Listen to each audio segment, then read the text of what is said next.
Hey guys, welcome back to Rule the World. This episode, we are going to be building a lumber mill and also setting up the systems inside the lumber mill to get trees growing so that we can chop down trees for logs. It's a really cool project that I've wanted to do for a while, and it lets us build something new in the kingdom. It gives us a new kind of building to add to our town. So let's jump in and get started. The first thing we need to do is clear an area. So I reckon we should go and do that. Now, a couple of changes. You might have noticed how small the UI is now, and that's just because I wanted to get all the buttons and health and stuff down the bottom there pretty small so that it doesn't kind of clog up your guys' view. Right, so we've got our Entbane, which is a great thing for clearing wood, and we're going to need something to clear out the cobblestone as well. So I'm going to try using, not the smelter, because I don't want to smelt the cobblestone, and I want a bit more precise digging, so I'm going to use Hathor's Gift and Entbane to clear out these... oh man, I forgot how quickly you run on this trodden dirt. Right, so we're going to clear out quickly these old tree farms. Now, these saw us really well. If you can, we're going back a few episodes now, but a long time ago, old Sipsy, Parv, I think Lewis was one, and was it... No, we had a whole bunch of lumberjacks that were working on our tree farms over here, and Sips was an obvious choice because he's from Canada, land of the lumberjacks, but beyond that, we had to pick a few other random yogs to become our lumberjacks, and then now that we've kind of got enough wood, we dug enough wood to last us until the next century. We got rid of those lumberjacks and repurposed them. We made them into miners for our quarry, but now we don't even really need that either. So what we're doing now is we're just tidying up the town.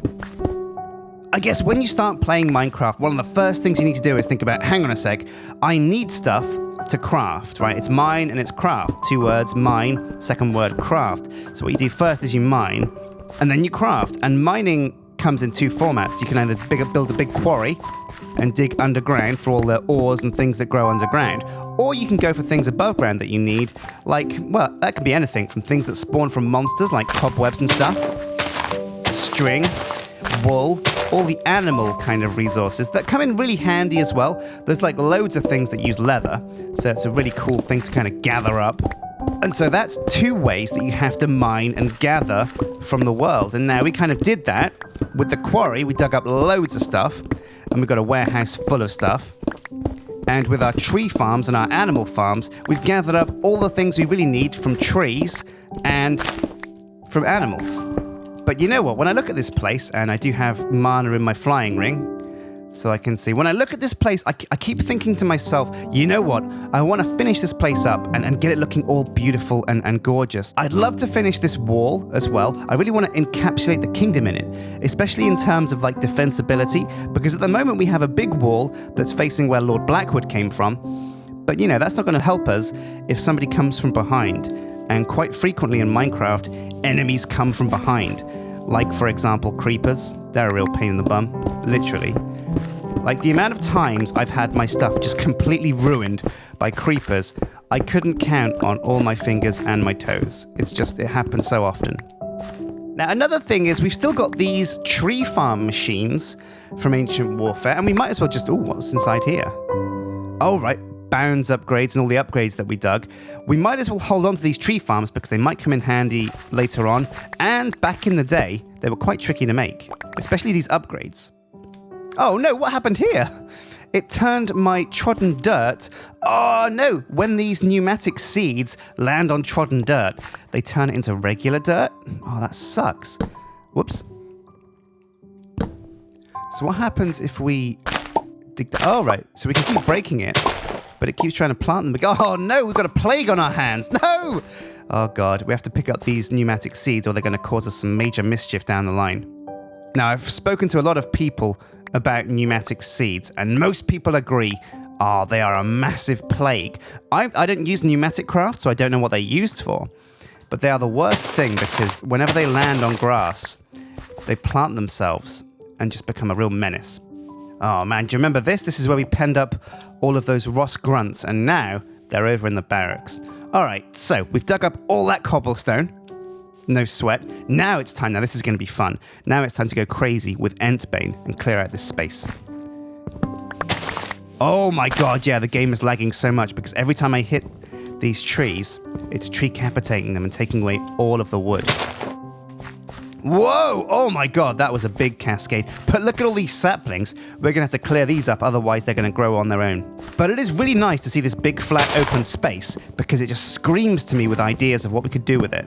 Right, so that's the area cleared out. Now there's a few leaves floating around because they don't quite know yet that there's no trees attached to them.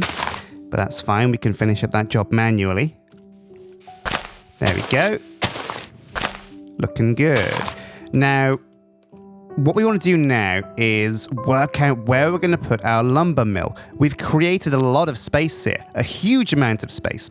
But in our lumber mill, we're only going to want to grow a tree, probably about one at a time, and then dig that tree and grow another, just to make the log gathering process as efficient as possible. So what I think I'm probably going to do is designate all of this area here, between the barracks and the road, as the lumber mill, and that means the other side next to the arena can just become something else, maybe just a grand pathway, because this is the entrance to our kingdom through these massive steel gates. Oh, I love the way they move. But yeah, since this is the entrance to our kingdom, maybe we should make this a bit more grand and have like a bit of a more impressive entrance with some flowers and some statues of our heroes and things like that.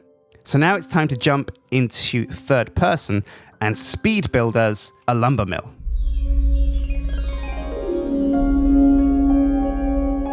Right, so it's time to build a lumber mill. Now, I previously had those 4 orchards, and they worked pretty well. I put tree farms there from Ancient Warfare, and they got me a lot of wood, but the problem was they got me way too much wood, and they looked really messy. So what I want to do is have a building dedicated towards lumber, getting it from trees, but also turning the wood that we get into things like furniture and other things that we use wood for.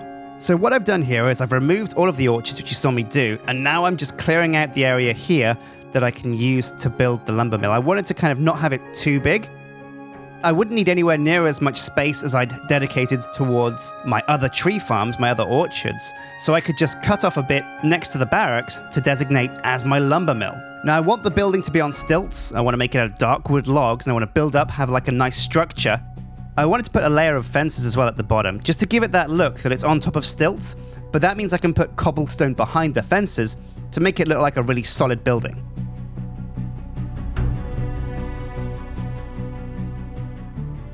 I spent a long time getting the roof right because the building's shape is very irregular. It's kind of long on one part, but the other part is like square, like a hammer almost. It's kind of shaped like a hammer, but it's still quite irregular, and the roof kind of was very difficult because it wasn't a symmetrical shape.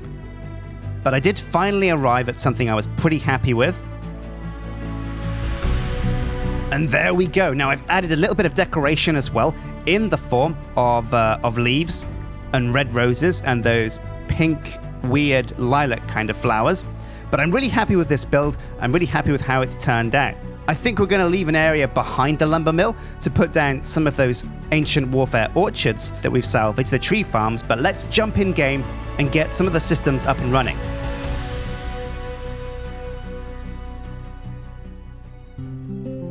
Right, so I hope you're happy with how we've built our lumber mill. It's very tall, and what we might do is put in an extra floor up top to store some of the wood, but also maybe put like some other kind of storage up there as well. I don't know. I'm not sure what we're going to do with the lumber mill apart from make trees yet. Now, there's been a few additions since the end of the time-lapse build. I basically came around and I added this little man-made stream that leads to a pond, and we can put some lily pads on here, decorate it so we can, oh god, chocobos. that's gonna get really annoying pretty soon. But what we can do is we can decorate this place, have it looking all nice. Now the reason I put a man-made stream in here, oh my god, they keep chirping. It's fine, control yourself. It's fine, because what we're gonna do is we're gonna use the stream with a water wheel to power our tree farms that we're going to put out back here. And we're going to have 3 to start with, because we're only going to farm 3 types of wood. We're going to farm dark oak, because we love it so much, regular oak, because we love that too, and then probably a lighter kind of wood that we use a lot of as well. Maybe like spruce, maybe birch, I don't know. Maybe even jungle wood, because we've used that we used it on the roof over here at the barn, but we haven't used it since. And I kind of like it. It's like a chocolatey coffee kind of wood. But you know what? Never mind. Okay, right. So let me show you what I've gathered in preparation for augmenting our lumber mill. So I've got a water wheel generator, of course. That's core for our plan. Some of the tree farms that we gathered. I've got the auto crafting station. Now I've already put in, whoops, I just dropped that, my pickaxe. So we've already put in here our deco bench because this is where we're gonna produce furniture. And where better to make furniture than the lumber mill, where all the wood's gathered. Not the storehouse, because that's just where stuff's stored. That's not a workshop. But this is gonna function as kind of like our workshop area. So anything we want a workshop for, we can use this building for. And it looks pretty swish on the inside as well. We can maybe add another floor as well. I don't know. We'll have to wait and see. So the first thing we're going to do is put down our tree farms so that we can work out where we're going to bring our power over to. So I'll get the tree farms out. I'll keep the pickaxe that I've got in my hand because I might need it. Could come in handy. Now, we want to put the tree farms just near these steps. Like that. And then we want a 3 gap between them, like that. 1, 2, 3. Bam. And now we're going to go in and we're going to reduce the binds on these, the binding boxes. So there we go. And these might look really small, but the truth is, when we're making trees, we don't need a lot of space. We only want to make one tree at a time. And we don't even want that to be very quick because we've already got more wood than we can ever use. So we really need to slow down our wood production. The problem that we had before was that we were making way too much wood. We had huge orchards that were just generating a lot of wooden logs, and we don't need tree farms that big. So what we've done is we put down some tree farms here like this, and these are going to be powered by a water wheel that's connected over here to those chocobos. I'm going to murder them in a minute. All right, so let's find our water wheel and plonk it down. All right, that's it. That's it. These things are done. I'm sorry, Mr. Hobb. I'm sorry. I know you spent time gathering these things, but come here, you. That's it. Oh, yes. Wanton chocobo carnage. We're not going to hear from those guys again. Oh, my God, the chirping now. I'm sorry for you guys at home that had to put up with that. Right, so we're going to put down the water wheel. There we go. Perfect. That looks like it's getting quite a bit of water power as well. So what we need to do now is we need to use our distributors, our junctions, and our shafts. Now these are basically power cables, but the way they work is a shaft is like a straight wire. A junction lets you change the direction of the wire so you can bend it around things. And a distributor lets you split power so you can have cable going into a distributor and have it sent out 2 ways so you can power 2 things. And since we need to power 3 things, we're going to need some of those. So let's just put in first up the junction. It's going to connect up there, and then we'll put some shafts connected to that as well. Bring the shafts over to the next tree farm, and then this has to be a distributor because the power's going to this and then the next one. And it's always best with Ancient Warfare to work backwards from what you're powering to the power source. And then we put another distributor here, and now it's time to bring the shafts over and connect them all the way up to the water wheel. All right, there we go. And now you can see the torque shaft is spinning very slowly, but it is still spinning. But this one isn't spinning. Why is that? Well, that's because we need to get our hammer out, our Ancient Warfare hammer, the wooden one here, and make sure that all of these junctions and distributor shafts are kind of connected properly. So if I spin this around until the knob, the darker grey bit, you can see it there, faces this way, this one's connected too, and now it's just a case of spinning these around until we power all of them. Right, and that should be all of the tree farms powered. Now it's going very, very slowly. It should speed up over time, but the thing is, with these tree farms, we're not trying to grow these trees really quickly. In fact, what we're trying to do is just slowly, over time, gather some trees. Now, it could be that this tree farm here is a little bit too close to the building, so we'll have to wait and see. Although it probably shouldn't be. I mean, we can probably build like a tree. It'll probably work over time. We'll have to wait and see. So what I'll do is I'll leave this running in the background and see what trees we can gather. Now, I do want to set up these tree farms so that before we go, we can leave them churning in the background. And another thing I want to do before we go is have a little bit of a hunt for Martyn, because you guys in the comments section left some clues as to his whereabouts. So I'm going to check the sewer system to see if he's down there. Right, so I've got some cobblestone wall because I want to border these tree farms with some cobblestone wall because I like the effect that it creates. It's worked well throughout the rest of the kingdom. Blam. Right, and so what we can do is we can border these. We haven't quite... Actually, no, we've got 7. So if I get rid of this torch, and then... Actually, do we even want to border these up? I don't think we really need to. What we should do, I think, is try putting oak saplings in these. There we go. Oh, is that... There we go, that's worked already. So we can fill... Oh, can fill these up. There we go, that's more... Oh my god, what's happening? No! What? You're not supposed to do that. The binding box is specifically very small. That is weird. Well, oh, this one's actually... Oh, I see what's happened. So we broke the oak sapling, and one of them fell over here into this tree farm. All right. Let's put a few of those in there. And let's put a few of these in here.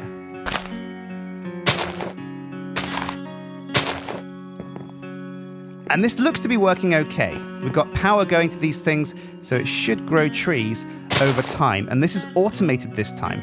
Last time we used lumberjacks manually to go into here and actually hit these things with axes, but this time the water wheel is powering all of our operations. So these things should, fingers crossed, grow over time. All right, now it's time to delve into the sewers and see if we can find old Martyn. Now, there is a secret cobblestone block here that isn't all that it seems. That takes us to the... There it is. This is the one. Carpenter's Hatch. You can see it looks the same, but when you hover over, that's the clue. So if you're trying to find somebody's secret lair on your own multiplayer server, make sure you turn on What Am I Looking At? Whaler. And then when you hover over it, you'll see Carpenter's Hatch.